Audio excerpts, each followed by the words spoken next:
my all dear students.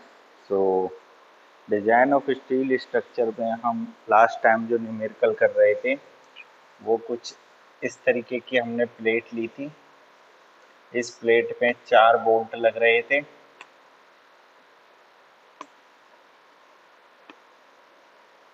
और ये जो डिस्टेंस है ये डिस्टेंस 60 mm थी और उसके अलावा ऐसे भी ये 60 थी,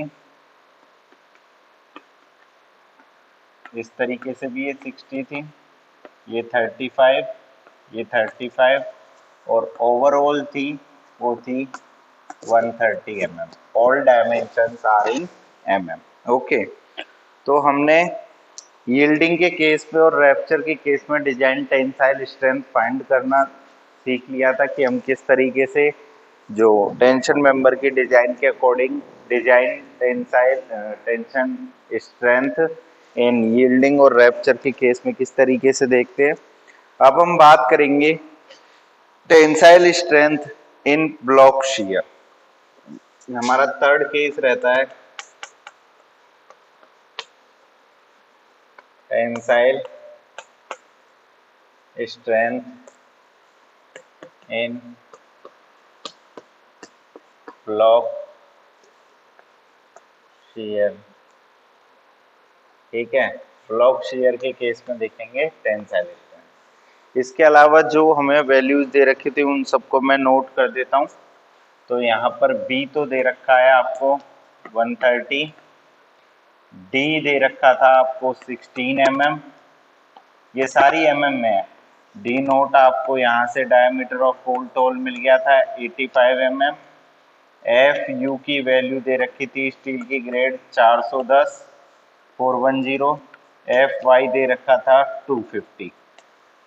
ये सारी वैल्यू हमें क्वेश्चन में गिवन थी जो हमने लास्ट टाइम सॉल्व किया था, जिसमें यील्डिंग और रैप्चर के केस में हमने कैलकुलेशन की थी। उसी का नेक्स्ट पार्ट करने जा रहे हैं आज हम। ओवरऑल जो प्लेट है उसकी ओवरऑल टेंशन स्ट्रेंथ क्या होगी वो कैलकुलेट कर रहे हैं हम। ठीक है, टेंसाइल स्ट्रेंथ तो हमने दोनों देख लिए। अब हम चलते हैं इसके अकॉर्डिंग क्या फॉर्मूला हम यूज करते हैं उस फॉर्मूले की बात करते हैं। तो tensile strength in block shear failure के केस में हम दो तरीके से करते हैं कि पहले मैं आपको ब्लॉक शियर फेलियर बता देता हूं। ब्लॉक शियर फेलियर किस तरीके से होता है, मान के चलिए इस तरीके से ये हमारी कोई प्लेट है और ये इस तरीके से जुड़ी हुई है जिसमें एक बोल्ट यहाँ पर है, एक यहाँ पर है, एक यहाँ पर है और एक यहाँ पर है। अब क्या हुआ, फेलियर हुआ तो ये इस जगह से फेल होके और ये पार्ट कट के क्या हो जाएगा, बाहर निकल जाएगा। तो बाहर निकलने के बाद यहाँ तो किस तरीके का सेक्शन बचेगा, कुछ इस तरीके का सेक्शन बचेगा। ये तो बचेगा इस प्लेट का ओवरऑल का, और जो एक कट के बाहर निकल आएगा वो कुछ इस तरीके का बचेगा, वो कुछ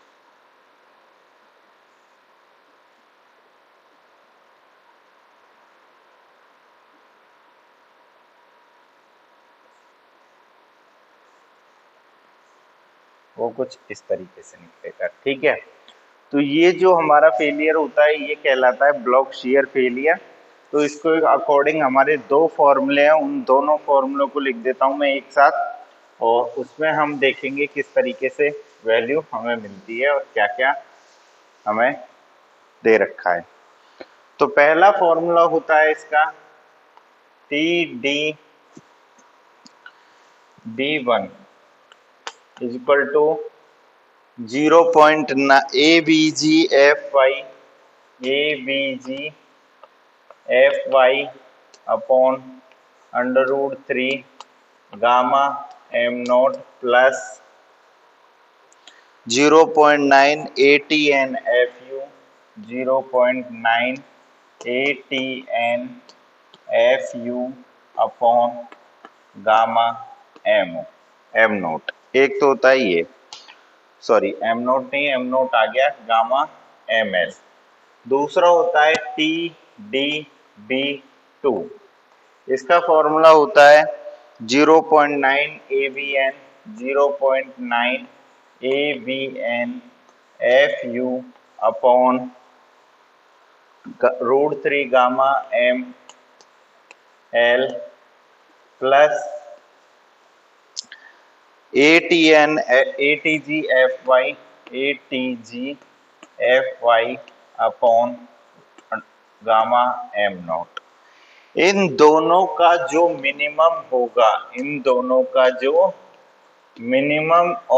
मिनिमम होगा वही हमारी क्या कहलाती है, design tensile strength in block shear. Block shear के केस में हमारे पास दो फॉर्मूले हैं, वो दोनों फॉर्मूले हमें देखने हैं, इनके अंदर वैल्यू पुट करके इन दोनों में से जिसकी वैल्यू मिनिमम आएगी TDB1 की और TDB2 में से, दोनों में से जिसकी वैल्यू मिनिमम आएगी उसको हम क्या बोलेंगे, उसको हम बोलेंगे कि वो हमें tensile strength in block shear देगा। तो देखिए अब सीरीज बाय सीरीज पहले के लिए पहले हम ये देख लें इस फॉर्मूले में हमें क्या क्या गिवन है क्या क्या नहीं। FY और FU आप जानते हो, gamma M note M dash आप जानते हो, क्या नहीं जानते, चार चीजें क्या है, एक तो है ABG, एक है ATN, एक है AVN और एक है ATG। ये चार चीजें ऐसी हैं जो हमें नहीं पता, लेकिन हमने जब डिजाइन प्रोसेस देखी थी टेंशन मेंबर की तब मैंने आपको इन चारों के बारे में बताया था कि ये क्या क्या है।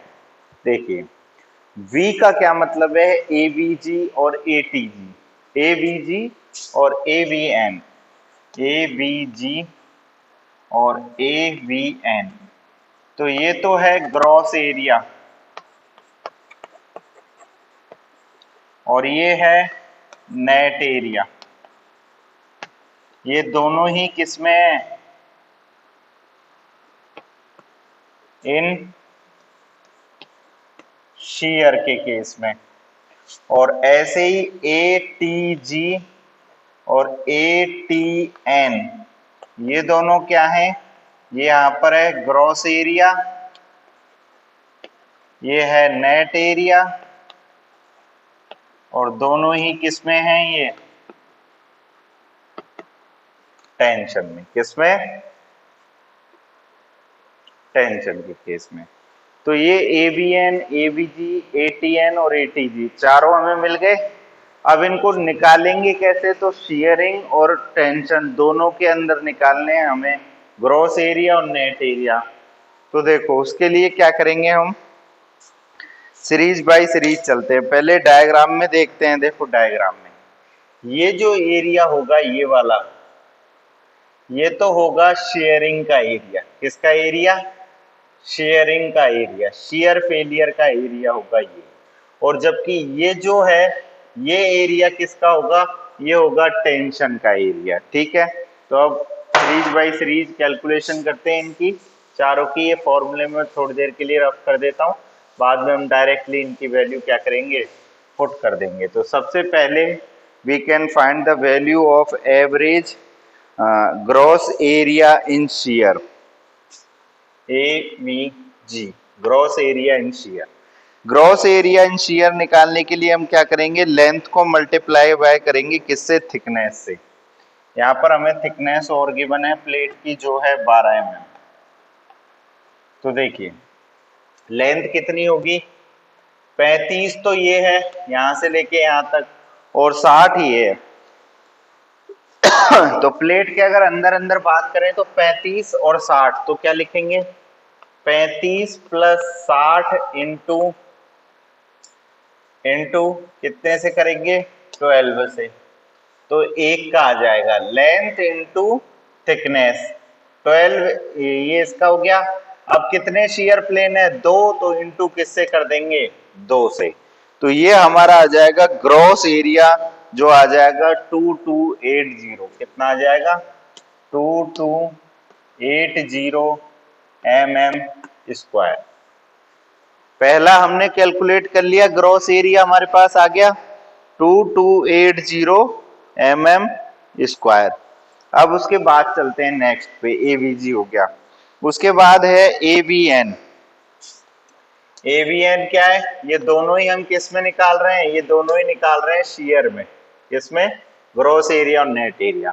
अब नेट एरिया क्या होता है, नेट एरिया होता है कि आप ग्रॉस एरिया में से किसको माइनस कर दो, आप ग्रॉस एरिया में से माइनस कर दो किसको, डायमीटर ऑफ बोल्ट होल को, या जितना बोल्ट होल का एरिया है उसको माइनस कर दो आप किसमें से, ग्रॉस एरिया में से।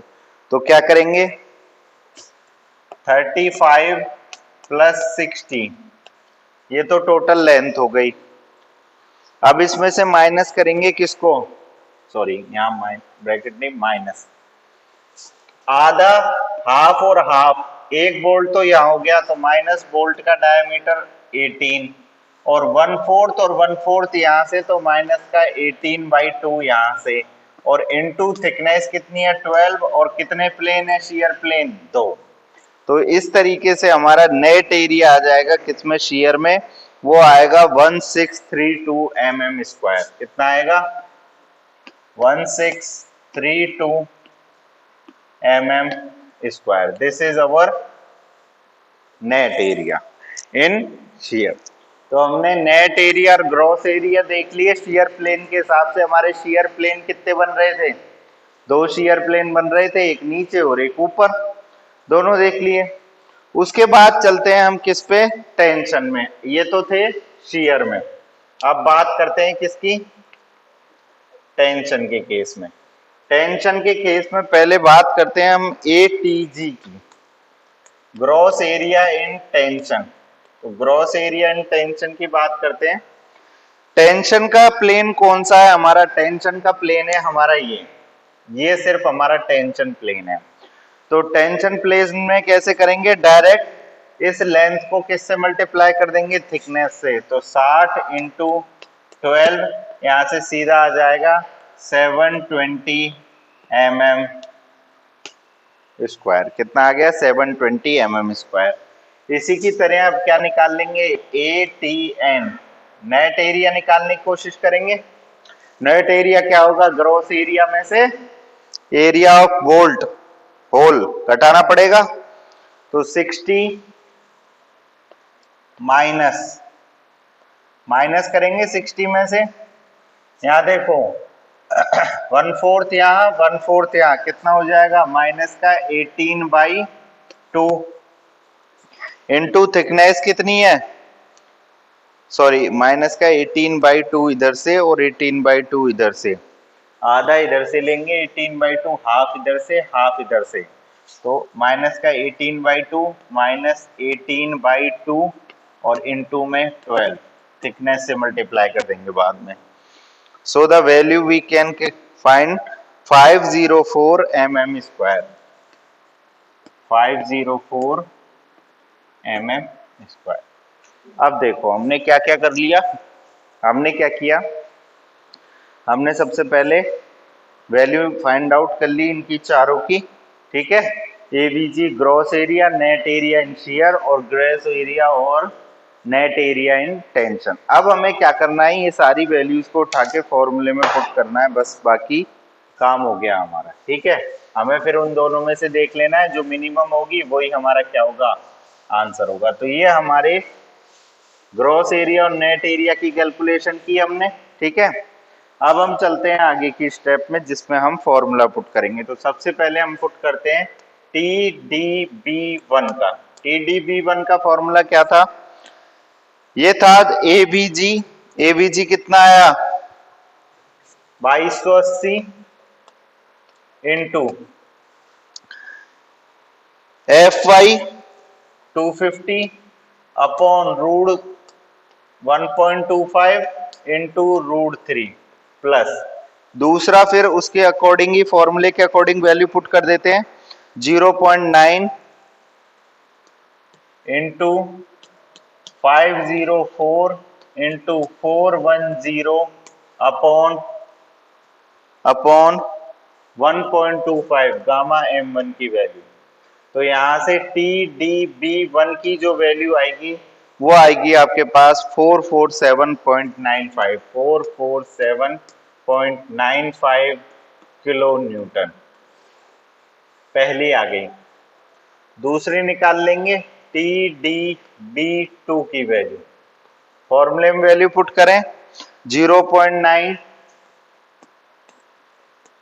इंटू 1632 इंटू एफ यू की वैल्यू 410 अपॉन √3 इंटू 1.25 सॉरी हाँ 1.25 ओ सॉरी यहाँ पर 1.10 आएगा, ठीक है।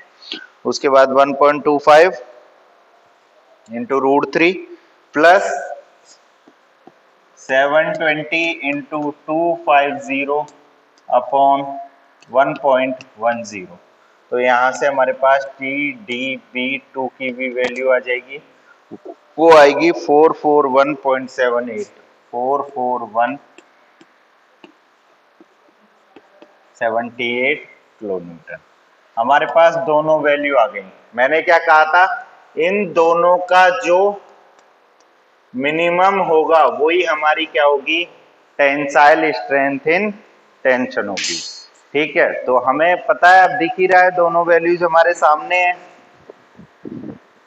हम इजीली बता सकते हैं कि हमारी जो टेंसाइल स्ट्रेंथ है ब्लॉक शियर के केस में वो कितनी होगी। तो वो हमारी ब्लॉक शियर के केस में टेंसाइल स्ट्रेंथ कितनी होगी, वो होगी हमारी 441.78 इस प्लेट के लिए। अब जो हमने कल वैल्यू निकाली थी तीन, उन तीनों को एक साथ रख लेंगे। इस केस में तो ये हो गई, और बाकी के दो केसेस में, ये तो ब्लॉक शियर के केस में है, ये किसके शियर में निकाली हमने, ब्लॉक शियर के केस में। अगर हम बाकी के यील्डिंग और रैप्चर की बात करें तो देखिए, यील्डिंग, रैप्चर और तीसरा हमारा होता है जिसको हमने अभी निकाला, ये है ब्लॉक शियर। तो ये तो हमारा ब्लॉक शियर के केस में आई थी। इससे पहले हमने यील्डिंग के केस में निकाली थी, वो आई थी 354.54 किलो न्यूटन, और इससे पहले रैप्चर के केस में जो निकाली थी वो आई थी 332.98 किलो न्यूटन। अब हमें टोटल इस प्लेट के लिए जो डिजाइन टेंसाइल स्ट्रेंथ होगी वो इन तीनों की क्या होगी, इन तीनों की मिनिमम होगी। और इन तीनों की मिनिमम क्या दिख रही है आपको, इन तीनों की मिनिमम दिख रही है रैप्चर के केस में 332.98 kilo Newton. So 332.98 kilonewton is the tensile strength of this plate, and we calculated as it rupture strength. Okay, tensile strength in case of rupture. So the final answer of this problem is 332.98 is the design tensile strength of this plate. I hope आप लोगों को ये example समझ आया होगा। कुछ ज़्यादा hard नहीं है इसके अंदर, आपको बस थोड़ा सा डिजाइन स्ट्रेंथ के जो फॉर्मूले हैं वो अच्छे से आने चाहिए, या फिर आप नहीं उनको याद रख सकते तो कोई प्रॉब्लम नहीं है। IS 800 2007 में डिजाइन ऑफ टेंशन मेंबर के अंदर ये फॉर्मूले गिवन है, आपको कोड की परमिशन है। आई होप क्लियर है यहाँ तक। So thank you so much for watching this video.